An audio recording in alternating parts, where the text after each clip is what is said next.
Hello, good day mga bro. Ngayon, meron naman tayong gagawing juice extractor. So, dinala to sa akin, hindi siya gumagana. Ngayon, hindi ko siya matesting kasi nga wala din yung ano nito, yung ibang parts niya na siyang magsi-switch dun sa at ito yung pinaka main switch, yung magsi-switch dun sa ano niya, pinaka momentary switch niya, yung safety switch. So, ang model nito is IM-3180. Okay, so buksan na natin to at tingnan natin kung paano siya gumagana. Ito yung block diagram natin kung saan syempre pag sinaksak natin yan 220 volt supply, ngayon papasok sa dalawang linya which is dun sa switch, sa block na wire, papupunta naman dun sa dalawang momentary switch. Dun sa kabilang linya naman, dadaan sa thermal fuse.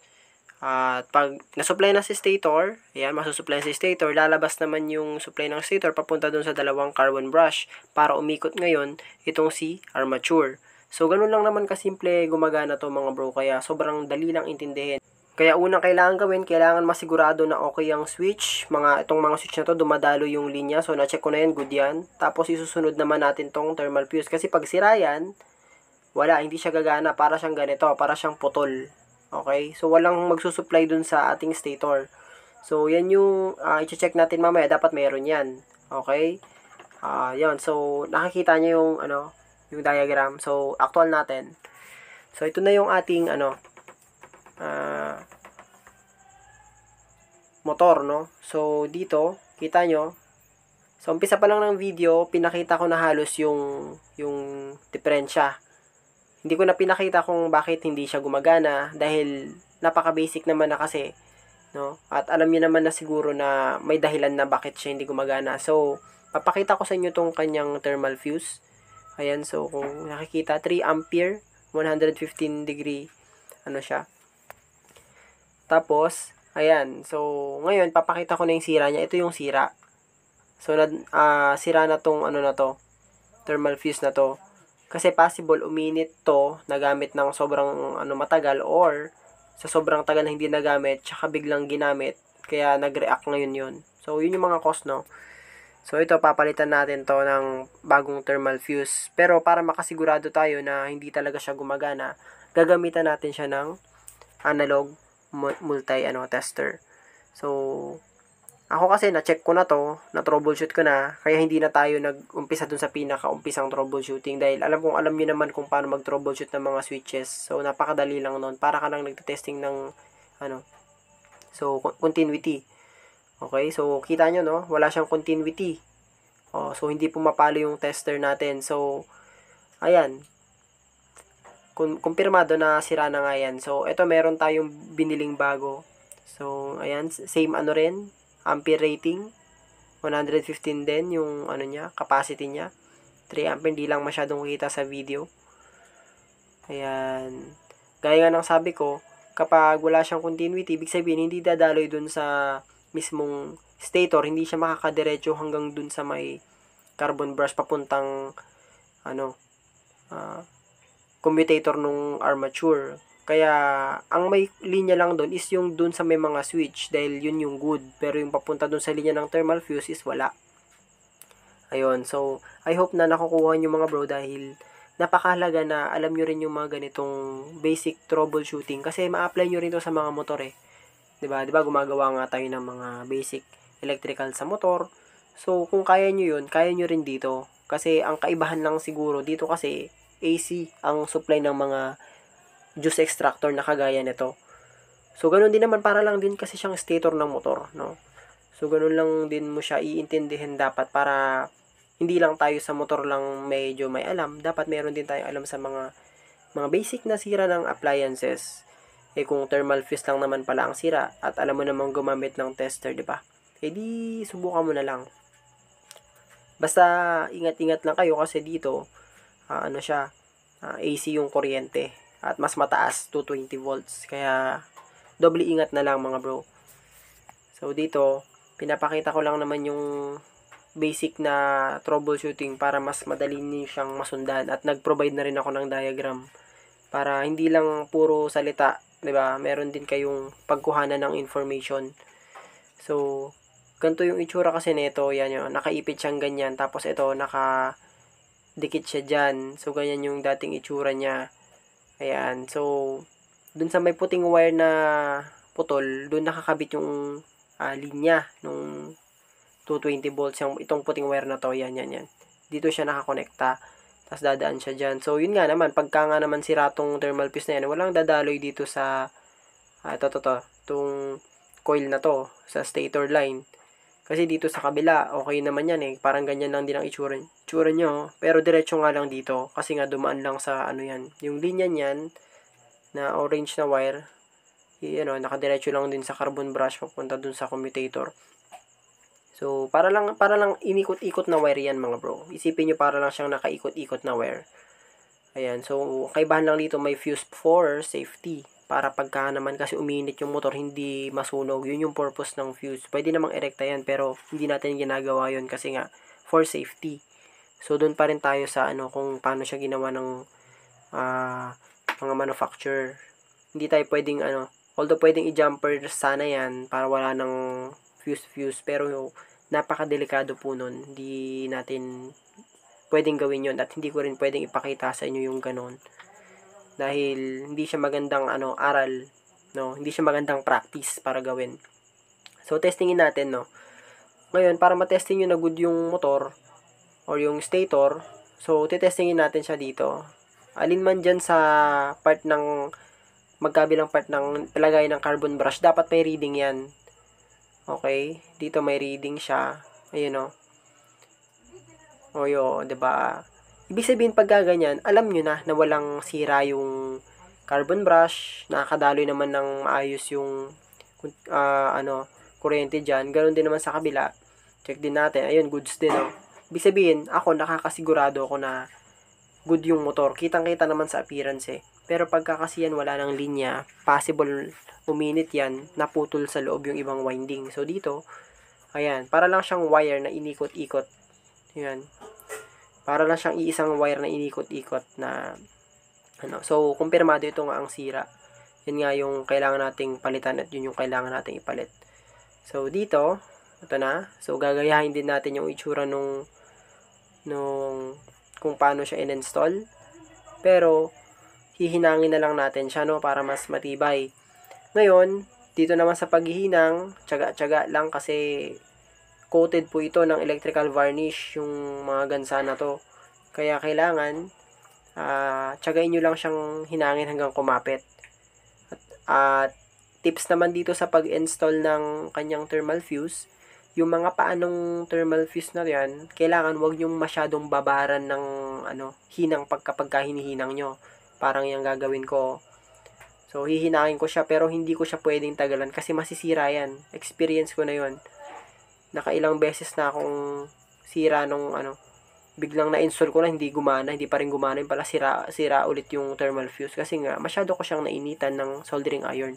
So dapat saglit lang, mabilis lang, pero maganda yung pagkahinang. Ayun, o. So magmula dun sa isang paanong thermal fuse, testingin natin ulit. So ayun, kita nyo, goods na. Okay? So mayroon na siyang continuity. O, di ba? Ayan. So, yan. Sigurado ako na good yung, hindi ko nasira yung thermal fuse. At the same time,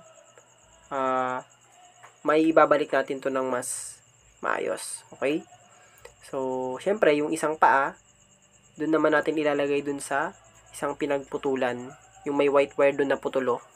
Dun natin siya ilalagay. Pero yun nga, lalagyan din natin siya ng 5mm na shrinkable tube para safety siya, no? Ayan, so dito natin siya ilalagay. Yan, hihinangin natin dyan. Again, wag masyadong babad. Saktuhan lang para hindi masyadong masense nung thermal fuse na may umiinit. Kasi yun yung trabaho niya eh. Masisense niya yung motor. Pag uminit masyado yung coil, dahil sa sobrang paggamit, magka-cut off siya. So, ayan. So, nailagay na natin. So, testingin na natin yung magkabilang linya. So, dito, tsaka dun sa kabila. Yan. Wait lang. Dito. Yun. Bali, itong sinusukatan ko pala mga bro, ito yung ito yung sa may stator part, no? Kung mapapansin nyo yung sa diagram natin, after nung momentary switch at nung thermal fuse. So, ay before pala nung thermal fuse. Tsaka, yung sa mga momentary switch. So, ayan. So, goods na. Okay na siya. So, ganun lang. Kasi, alam naman natin, hindi naman sira yung motor eh. Kasi, na-testing naman natin kanina, diba? Bago natin nilagay yung thermal fuse. So, yun. Kaya, sure tayo na yun lang ang, thermal fuse lang ang problema. So, dito, kita nyo, medyo hini-heat up ko siya ng konti para mag-shrink. Pero, hindi ko kailangan sobrahan kasi, masisense na ng thermal fuse na may mainit. Baka mag-cut off na siya, masira siya.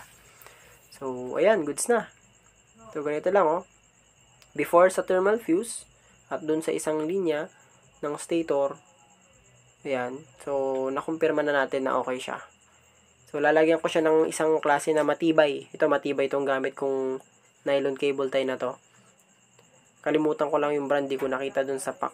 Pero meron kasi mga cable tie na mahina sa mainit. So, kaya nilalagay ko yung medyo high quality para hindi siya basta-basta, masusunog.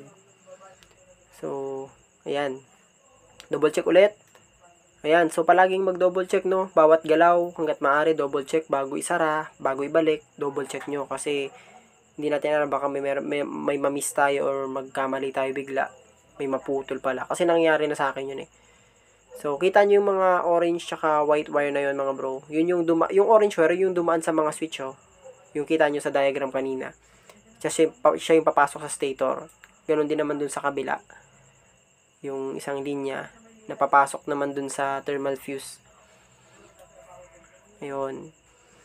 So, dikit muna natin yung mga pinagpuputol natin kanina. So, yan. Pagkatapos natin may balik yung motor, yan, soli na natin yung mga wire na pinutol natin. Ayun. So, kita nyo na. Yan, nakadikit na. No. Yan, pwede double check yung diagram natin sa unahan. Baka may mali. Pero, sure yan. Tama yung binigay nating diagram. So, hindi na kayo magkakamali dyan. Tamang, tamang analyzation na lang ang gagawin nyo. So, ayan. Kumpirmado ko na okay siya, di ba? Ayan. Ayan. So, kailangan muna natin tong tawag dito. I-check itong mga to. So, na-check ko na rin yung mga yun. Okay yan. Madali lang namang mag-check yan. So, ito. Yan. Ito yung switch niya. Main switch. Tapos, dadaan dun sa momentary switch. Yung dalawa. Ayan. Dadaan siya dito. Tapos, pupunta ron. Ayan o. Diba? Pupunta dun sa momentary switch na to. Lalabas siya. Pupunta ulit dun sa isang switch. Tapos, lalabas dun sa switch. Papunta naman dito sa ayun, yung stator natin. Ganon din naman sa kabila. Yung kanina, yung merong thermal fuse. So, papunta lahat sa stator. Ngayon, ang purpose ng dalawang momentary switch na yung magkabilaan, bakit naglagay sila ng dalawa? Kasi nga, pagka sinasara mo na yung juice extractor, natitrigger yung dalawang yan. Bali, ang pumipindot dyan is yung pinakatakip. So, pag sinaksak ko to ngayon, hindi siya gagana. Kailangan natin i-bypass tong switch na to. Pati yung isa. So, kabilaan yan. Ngayon, paano natin mababypass yan ng pansamantala? Gagamitan natin yan ng tox. So, lalagyan lang. Iipitan lang muna natin siya ng tox. Diyan, o. Iipitan natin siya para, kunwari naka-switch. Kunwari may nakatakip. Kunwari, kasi hindi dinala nung may-ari yung takip eh. So, susuksukan lang natin, yan o. Tox. Or kahit anong pwedeng pang-ipit lang. Pwede naman. So, ayan. So, kita nyo, ayun o. Nalagay ko na puti, tsaka kulay pink na tox. So, kunwari nakatakip siya. Ayan. So, para lang mapagana natin, no? Para lang mapagana natin yung lagyan din natin ng electrical tape para makita nyo na umikot. Okay, testing natin. Yun. Mandar na. Ayos. Oops, nawala. Bakit kaya? Oops. Bakit kaya? Check natin. Ayun, nalaglag pala yung tox na puti. So, sorry natin, nag-vibrate eh. Wait lang, ayusin natin. Ayan, testing ulit. Yun. Yun o. O, diba? O, kita nyo natanggal yung puting tox. Pag natanggal siya, hindi siya under eh, no? Hindi siya andar. Kasi nga trigger yun. Yan. So, goods na. O, marunong na rin kayo mga bro, no? Alam niyo na rin mag-ayos ng ganito. Basta wag lang sira yung motor. Palitan lang ng thermal fuse. Goods na ulit yan. Ayun, sana nakatulong to mga bro yung video natin na to.